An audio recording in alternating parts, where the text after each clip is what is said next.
Good afternoon, everyone. Thanks for joining us. It's 2 o'clock and time to start today's briefing.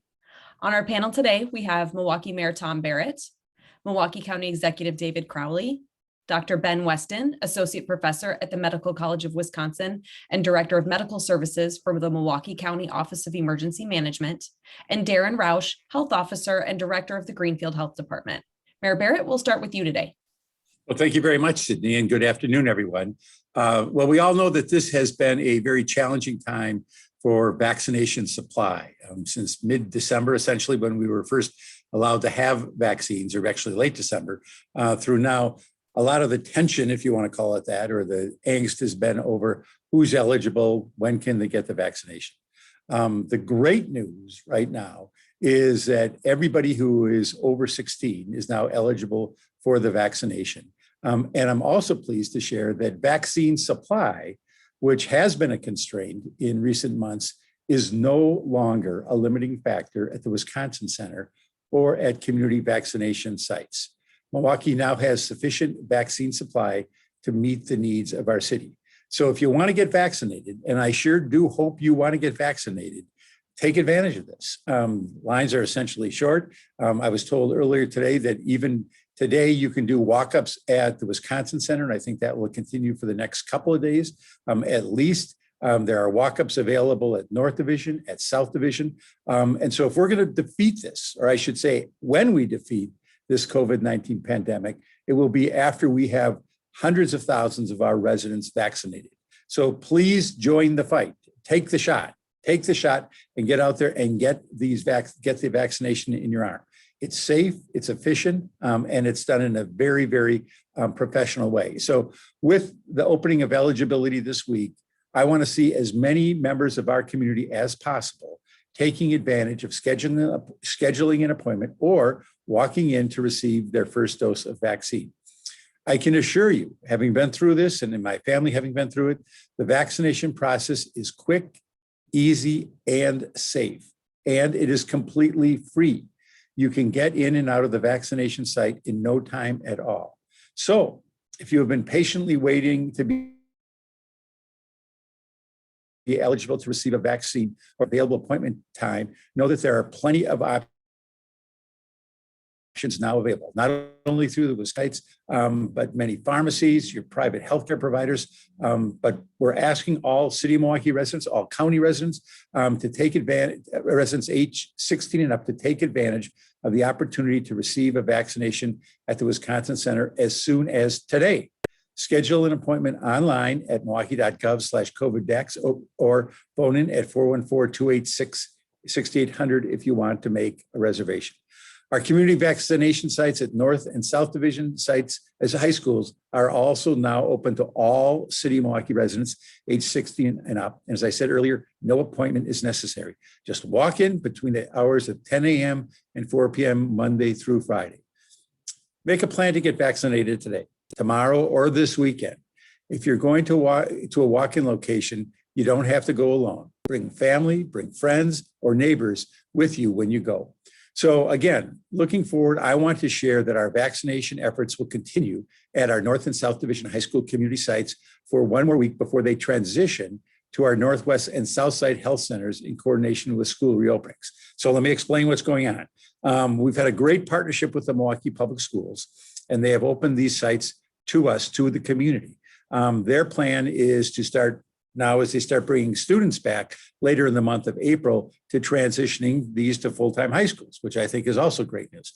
So I'm pleased to announce that we'll be able to make that transition from North Division and South Division High School after next week to our Northwest and South Side health centers, and that will be done in coordination with school reopenings.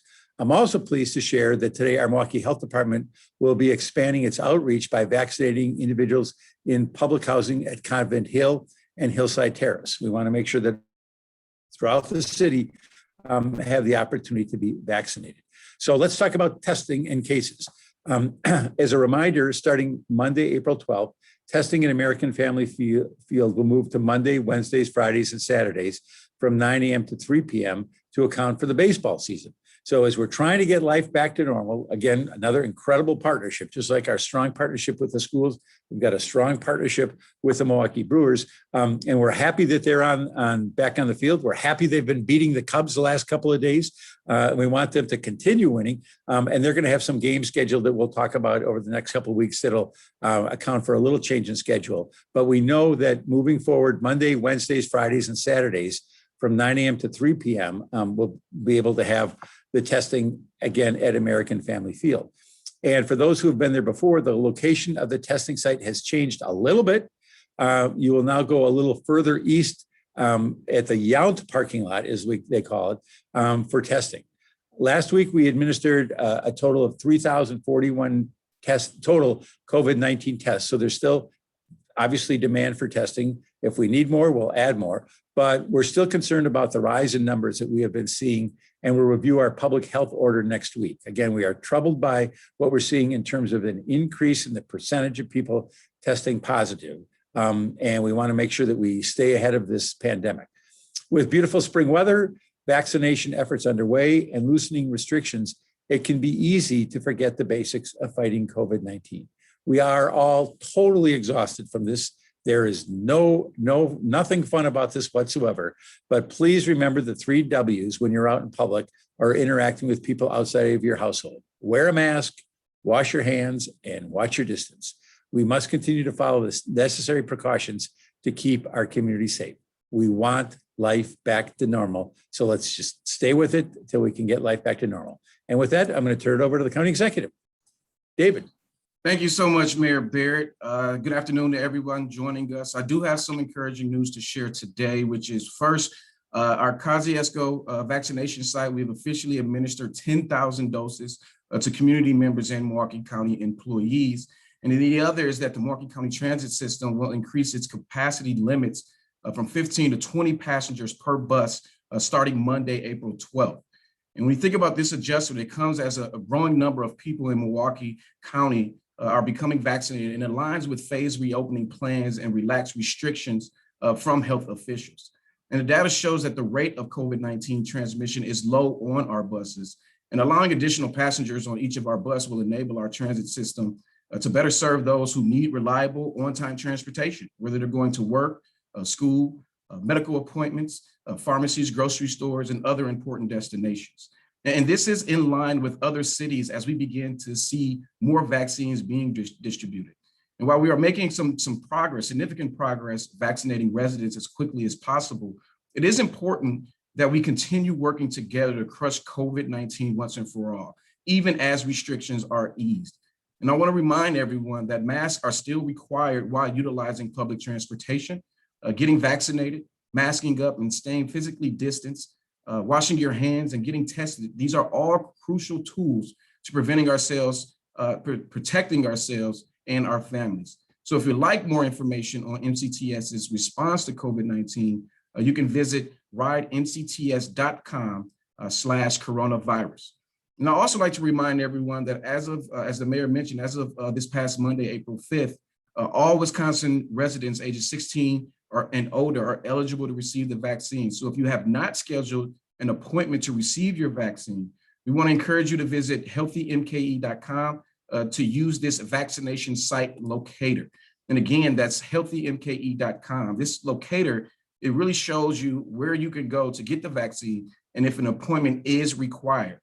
And it also has details about community vaccination events that will be taking place. And this is a crucial time for us, particularly as COVID-19 cases continue to rise. So I want to urge you all to continue wearing masks, washing your hands, and physically distancing when possible.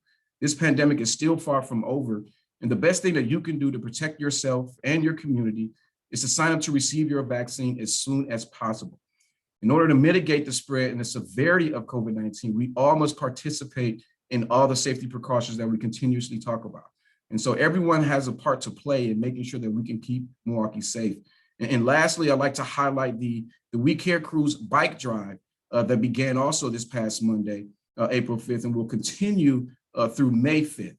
So if you have a bike that you would like to donate, you can bring it to any Wheel and Sprocket location during the drive. And if you need a bike, donations will be distributed on a first come, first served basis. And when you think about biking and staying active, both of them are extremely important when we think about our mental and physical health. And as part of Minority Health Month, I want to continue to encourage everyone to take care of themselves by staying healthy, physically fit, and getting the vaccine. And with that, I'd like to hand it over to Dr. Weston. All right, thank you, Mr. County Executive. Good afternoon. First to our numbers, we are currently seeing an average of 123 new cases of COVID a day and about 1 death every day. Our trends continue to gradually rise, and we've passed 5% positivity at 5.3% for our 7-day average. Our key indicator remains red for cases and yellow for testing. We now have 76 people hospitalized with COVID in the county, up more than 50% from just a few weeks ago. And with this week's update, for the first time, we saw a substantial downtrend in the number of vaccines administered in the county. So we'll certainly wait for lingering data to arrive before making any conclusions there, but this is absolutely not the time to pull back on the number of individuals seeking out or being vaccinated. As mentioned today, the Milwaukee County Office of Emergency Management Vaccination Site at Kosciuszko Community Center on the south side of the city of Milwaukee administered our 10,000th dose of vaccine. The county has certainly been honored to be a partner in the vaccination effort. And while our site does hold appointments for those in the most vulnerable and under-vaccinated zip codes in the county, we are open to anyone age 18 and older. And I just logged on right before this to check, and we have appointments available starting tomorrow morning. And you can register at covidmke.com. And you can see all the available sites in the county at healthymke.com. We saw yesterday that the B117 strain, or the UK strain, is now the most common source of infection nationally. And while this is certainly something that we saw coming based on what this strain had done in many countries in other parts of the world, it's still very concerning when we consider the increased contagiousness and the increased severity of this new strain. So to be clear, for those who are not vaccinated, this means that you are substantially more likely to become infected with COVID now through the same level of exposure as you would have had in the fall. And also to be clear, if you are infected with COVID now, you're substantially more likely to get severely ill, to get hospitalized, or to die. However, the good news is that vaccines, all the vaccines currently in the United States, seem to still work very well against this variant. And this is likely why we are seeing more severe disease in younger, unvaccinated people, and more young people being hospitalized. So whereas during our national peak of COVID back in early January, 53% of those hospitalized were over the age of 65. That's now only 35% of hospitalizations. We're seeing many more young people hospitalized today than we did back then. And this is likely due to our older population being more likely to be vaccinated and protected from severe illness, while the younger unvaccinated populations are being more affected by the illness and by the increased contagiousness and severity. So the take-home message here is simple: get vaccinated. If you're over 16, or if you're 16 and older, you're eligible. And if you're unsure, if you're on the fence as to whether or not to get it, now is the time to decide, before you get infected with the widely circulating new strain. And with about a third of our population having received at least one dose of vaccine, chances are that you know someone who's been vaccinated. So talk to them, hear about their experiences. Do research online at healthymke.com under the frequently asked vaccine questions, or talk to your healthcare provider about the vaccine. These are the sources for reliable information. The time to wait and see has passed. It's time to learn about the vaccine from reliable sources and make your own decision. Thank you, stay safe, and I will hand it to Health Officer Director Roush. Thank you very much, Dr. Weston. I'm Darren Roush from the City of Greenfield Health Department, and it's my pleasure to join today to talk a little bit more about the data that we're seeing in Milwaukee County and talk a little bit more about the vaccination efforts countywide. So first, let me just start out by talking about some general trends and themes that you've certainly heard echoed here by other speakers today. We are continuing to see increases in cases throughout the county. And certainly while increases are seen both in the suburban communities and in the city of Milwaukee, the increase is more pronounced for both the general population and for school children in the city of Milwaukee. Certainly, there's been a lot of attention also on school children and youth sports over the last week. And this has been a national media story jumped on and focused on by the Centers for Disease Control and Prevention. Yes, in our area here in Milwaukee County, we have seen increased cases among school children who play sports. Notably, as noted last week as well, we have seen local football teams have both cases and quarantines that have been implemented due to COVID cases. However, it's difficult for us to know if this is something sports related or school related in our communities because the numbers are still fairly small and there's a lot of overlap and interrelationship between school children in the school setting as well as on a sports team. The increases that we're seeing in Milwaukee County are certainly not unique as well. We are seeing these increases across the region and as well statewide. Today, for the first time in quite some time, the state of Wisconsin is reporting more than 1,000 cases today. I believe the number is 1,046 cases. And that's notable because for many weeks, about a month ago, we were seeing only a couple hundred cases a day. So all of this information, folks, is really about focusing on the mitigation strategies and doing what you can to keep yourself and your family safe by following all the mitigation guidance, following the 3 W's, and getting vaccinated whenever you can. So with that, I'm going to go ahead and share my screen and talk about the data and show you some of the trends that we're seeing in the data. On my screen now, we're looking at Milwaukee County daily number of cases, new cases, and you can see that the increases that we've been talking about for a few weeks are continued to be there. Again, these are slight increases, but certainly they are compounding on top of each other from week to week. And so the blue line is the 7-day average in the suburban communities. Again, a very gradual increase over the last several weeks. The orange line is the city of Milwaukee. So we see a little bit of a peak and a little bit of a downturn. And most notably, what we're concerned about is the additional cases here at the end of the graph that are right now pending because more lab results are coming in, and that's provisional preliminary data. So when we switch and look at the kids report, we see a very similar trend, but we see it a little bit more pronounced. Again, the orange line for the city of Milwaukee is much more pronounced, and the current 7-day averages are rates that we haven't seen since early February when we were coming down from the peak of cases in November and December. And even in the suburban communities, we're seeing daily case rate averages that we haven't seen for several months. So this is certainly something to watch very carefully in the coming weeks.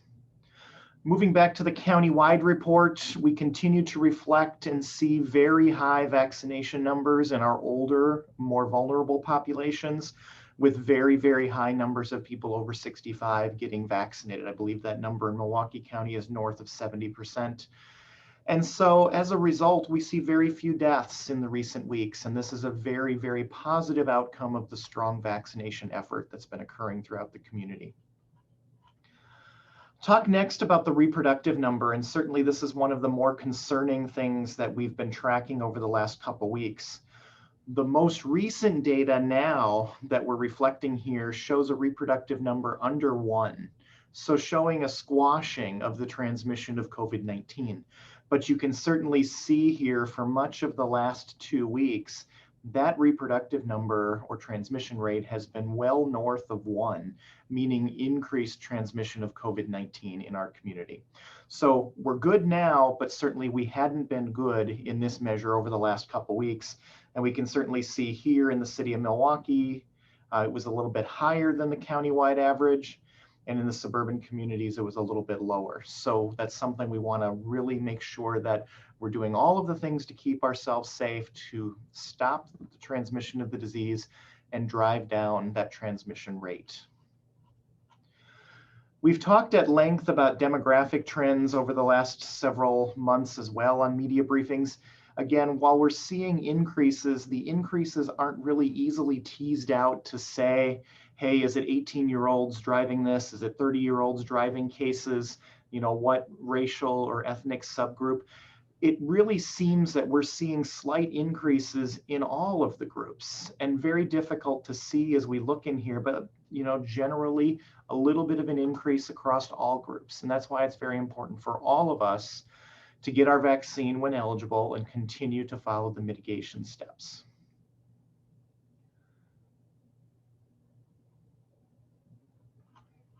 I want to talk about testing quickly, and I know Dr. Weston talked at great length about some of the trends we're seeing in percent positivity. Overall, countywide here, we see a very flat trend over the last 14 days, but we can certainly see that there has been a pretty noticeable increase over the last several weeks in terms of percent positivity. Testing is still available, and although our testing is plateauing more around 20,000 cases, you know, please know that there's testing available throughout the community and in healthcare systems. And if you need a test, please go seek a test, because that's the best way to know if you've been infected with COVID-19.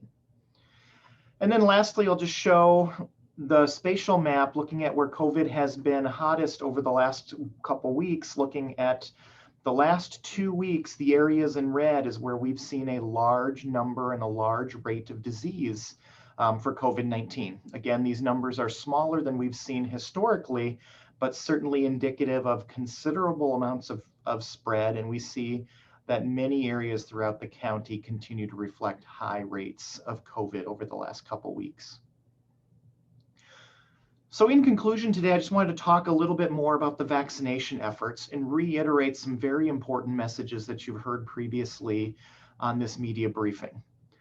While all previously prioritized individuals and groups remain eligible, this week represents the first time that many Milwaukee County residents have become eligible. And I want to continue to point out that while vaccine availability is expanding, you may need to exhibit just a little bit of patience, because vaccine allocations throughout the county may not be as robust as they need to be. It's very important, as Dr. Weston mentioned, that if you're eligible for vaccination and you haven't been vaccinated yet, to really do your homework and study up on the vaccine. If you have questions or concerns about getting vaccinated, again, talk to a healthcare provider, talk to others who have been vaccinated. We have given millions of these vaccine doses both in Wisconsin and throughout the country. And vaccine is one of the best and most effective ways that we can move forward in improving our community levels of immunity in the hopes of bringing an end to this pandemic.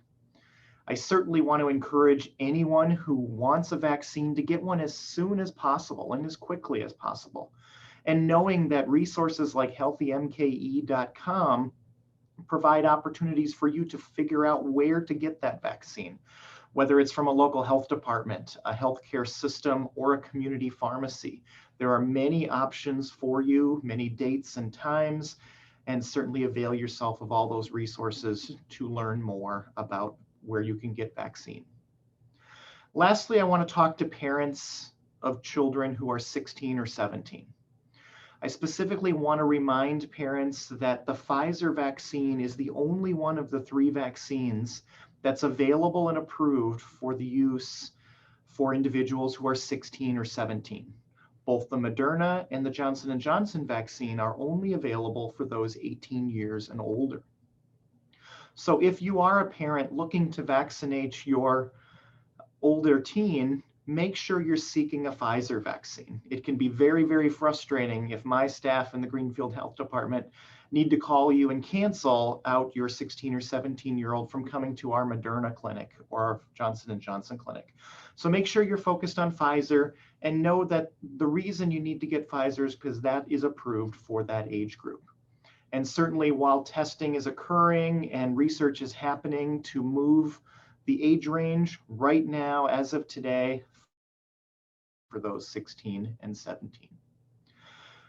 Lastly, it's Thursday in the first week of April, and I want to just say, not only is it great that baseball season is underway, but it's also Public Health Week. And as a public health professional, I need to note, both professionally and personally, that it's Public Health Week. and encourage all of you to appreciate and thank a local public health leader or somebody who works in the public health system for all the good that we've done.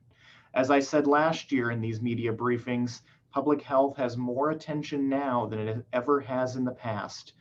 And really, the pandemic has underscored the important and good work that we do in the public health system, both in local health departments, but in healthcare systems, community pharmacies, and all of the partners that you have seen and heard from on media briefings, and all of the partners and participants that are helping in the COVID-19 pandemic, including those on this media briefing across city, county, medical college, et cetera. So thank you very much for your time and attention, and I'll turn the briefing back over to Sydney.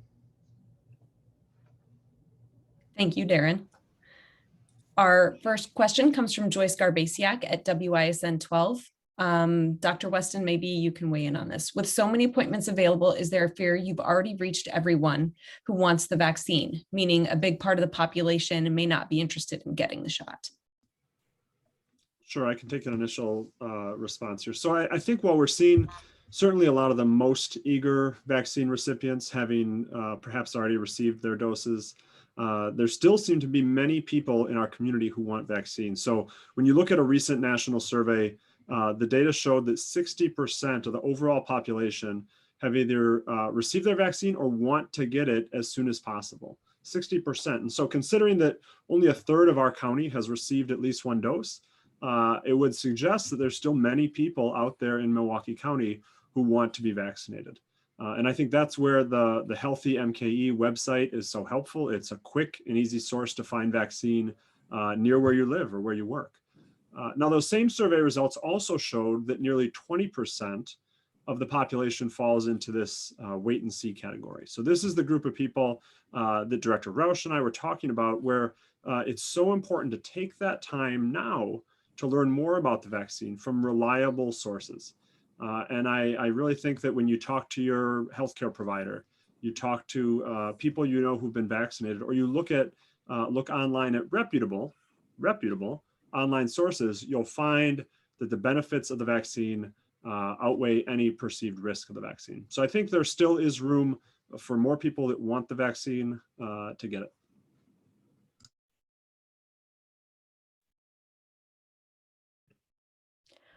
Our next question comes from Chuck Hornbach at WUWM for Mayor Barrett. With cases still going up, why did the city okay tailgating at the American Family Field parking lots? Why is that safe? Well, the health department approved the plan that had been submitted by the Brewers because I think they ultimately decided it probably was safer than having no policy whatsoever.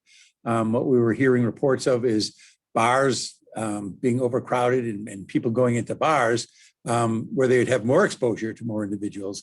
But by having the tailgating in the single vehicle where people who are going to be seated in the same pod tailgate together, we felt that it was actually potentially safer to do it this way. So it was an understanding that this is something that is a tradition at the ballpark. We understand it's a tradition, it's a popular tradition, but under these controlled circumstances, the feeling in the health department was this actually could be safer than having no policy whatsoever, where people would meet somewhere else, do their tailgating, get exposed to other individuals, and then come to the ballpark.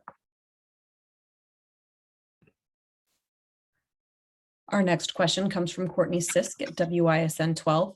Taking into account the UK variant and that younger people are getting COVID and hospitalized, is there a concern with in-person school? Will there still be discussion to recommend going back to remote? So I think data on the new variant, the B117 variant, and how it affects children is really just starting to emerge. So following that data and certainly acting accordingly will be important. What we do know is that the best way to protect our children, to protect those who are not yet able to get vaccinated, is to get vaccinated ourselves so that we do not unknowingly pass disease to them and that we can minimize the overall burden of disease in our community. So the best step right now is for individuals who can get vaccinated to get vaccinated, and we'll certainly continue to follow the research and the data on children and the new strains. Our next questions are from Allison Durr at the Milwaukee Journal Sentinel. What is the city's rationale behind opening appointments at the Wisconsin Center for 3-day windows? Are there any concerns this could make it more difficult for people to sign up for an appointment by forcing them to return to the website multiple times? How will people know where the city is in any given window, i.e. whether new appointments have opened yet or when they are going to? Well, first, let me say we know it's not a perfect system, and we continue to fine tune it to the extent possible and make variations so that people will have as easy access as possible. But the intent here is actually to make it easier for people to sign up for an appointment by giving them by using the 3-day window, if you want to call it that. But the one thing I would stress right now, more than anything, the loudest voice that I want to use in this podcast, if you will, is that there are spots available that people should be, whether it's the Wisconsin Center, whether it's North Division, whether it's South Division, please take advantage of the opportunities right now and sign up or walk into one of these locations, because I've talked to people in other states that have had more difficulty than we've had here in Wisconsin in getting the shot. So we are in a good place, relatively speaking, compared to other states in our vaccination distribution, and we want people to take care of it. And to the point that Dr. Weston was making, I think there is still demand out there. I've talked to many people who want to get it, and this falls in a number of different categories. There are people who wanted to wait and see, and so now people are seeing that people have gotten it and it's safe. There are people who naturally don't race to the front of the line and they have busy lives and they're waiting. But I want to stress that we will get life back to normal the sooner we have more people vaccinated. And that, I think, is everybody's goal. Another question for you, Mayor Barrett, from Allison Durr. You said Milwaukee now has sufficient vaccine supply to meet the needs of the city. How many first doses per week does that amount to? And how was it determined that the city now has enough? Well, I don't have that number in front of me, and I'm sorry that we don't have some from the health department here, but it's literally thousands a day that we have access to now. And a lot of the increase came as a result of FEMA's decision to have the site here, where they have a number reserved for the FEMA location, but they also have a significant number reserved for our north side and south side locations at North Division and South Division. But the easiest way for me to describe it is, again, there is availability right now for people to get the shot. So that's how we know we have enough vaccination right now in the city. Our next question is from Courtney Sisk at WISN 12. Several summer festivals have canceled. Irish Fest is still working through a plan. Is the health department working with them? What might a festival in a pandemic look like in terms of health safety? Well, any major event is going to have to work with our health department. And so I'm certain that if they are planning to move forward, that they will be meeting with our health department officials to make sure that it's done safely. So different organizations are approaching this differently, but in every instance, there will have to be a safety plan that will be approved. Another question for Mayor Barrett from Victor Jacobo at CBS 58. Mayor Barrett, can you expand on how you will evaluate and determine if the current order needs to be revised next week? What is the likelihood stricter capacity limits will be put back in place for businesses like bars and restaurants? Well, one of the things I'm proudest of for the city of Milwaukee over the last 13 months now is that every decision we've made has been based on science. And we have a very transparent system for making these decisions where we look at the different indicators. And if the different indicators are going in the right direction, that allows us to loosen the reins a little bit. If they're going in the wrong direction, unfortunately, that's going to require us to tighten them. I am concerned that they are going in the wrong direction. They have been, although when Darren Rausch was talking about that rate being lower than 1, that was great news for me to see that. I think that's a reversal of what we've seen over the last couple of weeks. But we will continue to follow the different indicators that we have put in place. And that's when we'll decide how to make those decisions. Our next question is from Allison Durr at the Journal Sentinel. With more children being hospitalized, what does the supply of pediatric ICU beds look like locally? Are there any concerns on that front? And is treating COVID-19 in children any different from treating the virus in adults? So treating children is always different from treating adults. And this is certainly true with COVID as well, where illness in children can come not only from the acute or initial stages of the illness, but also from MIS-C, or multi-system inflammatory syndrome in children, where they have disease weeks or months after the initial infection. But that is rare, and we're lucky in Milwaukee County to have outstanding family medicine physicians, pediatricians, pediatric specialists, as well as a world-renowned children's hospital. But as for capacity, not only do we have capacity at our hospitals, but we have hospitals and health systems that have worked together closely since the very beginning of the pandemic to be prepared for any surge that should come. Thank you, Dr. Weston. Our next question is from Sari Lesk at the Milwaukee Business Journal. Does Milwaukee have sufficient supply to meet demand because supply has increased or because demand has slowed down? I would say it's primarily because because the supply has so dramatically increased, and we've been able to keep up with the demand. But again, I'm very thankful to the state. I'm very thankful to the federal government because they have dramatically increased the supply of vaccinations that we are receiving. We're literally getting tens of thousands a week right now. Our next question is from Joyce Garbasiak at WISN 12 for Mayor Barrett. How long do you anticipate FEMA running the Wisconsin Center site?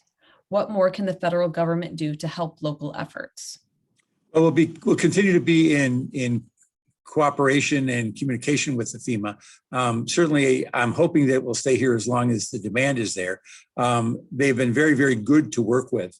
And so again, I'm very, very thankful. So I think that the federal government over the last several months has really stepped up its game. And I think, quite honestly, I think it's because the president has made this his priority. So we have had a lot of cooperation and coordination. The federal government was good last year, but now I think it's really accelerated its efforts. Another question from Sari Lesk at the Milwaukee Business Journal. Much of the vaccination effort appears to still be centered on websites, including instances of people showing up in person or calling hotlines and being directed to a website, which they may not know how or have resources to navigate. How are local vaccinators working with people facing trouble with all the online systems to get an appointment? We continue to have community work done as well. As I mentioned in my initial comments, we are going to be at several public housing locations this week as well. And so we recognize there are some people who don't use the internet as much as others. Yesterday, for example, I know that we had a mobile team that was over at Repairs of the Breach. And that's a location for people who have a lot of housing challenges, many of whom are homeless.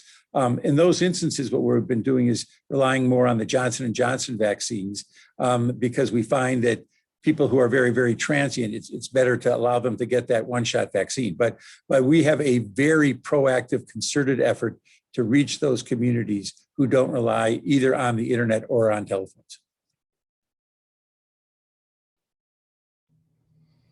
Yeah, I just want to add quick, Sydney, from the local perspective, and I can speak to my health department and many others in the area, websites are often the easiest thing to advertise and the easiest thing to get out there. But I certainly know my staff and many local health departments still operate phone lines where people can call in. They can call into the general line. They can stop into the office, and we're happy to make an appointment for them on the online system.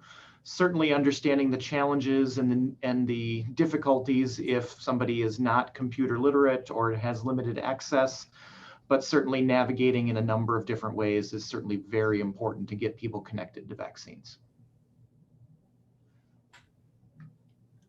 Our next question is from Chuck Hornbach at WUWM. Mayor Barrett, any worry about Cubs fans coming to American Family Field next week and there being more potential for COVID spread? I understand that capacity at the stadium is lower. Well, I'm always concerned when Cubs fans come to Milwaukee. My preference would be that they just send their money here and we can distribute it to restaurant owners and to the team.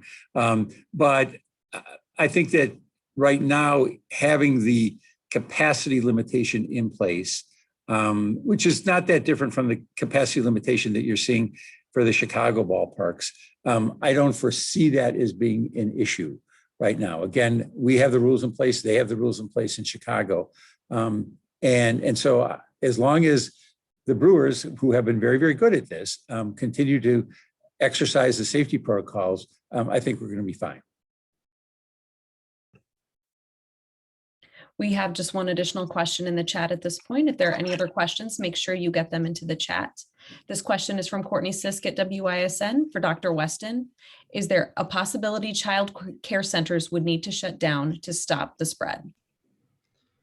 I think it's too early to make any assumptions on how the new strain in particular will affect children and whether it'd be more transmissible with children. So we'll continue to follow the trends, continue to follow the data, and continue to share it here.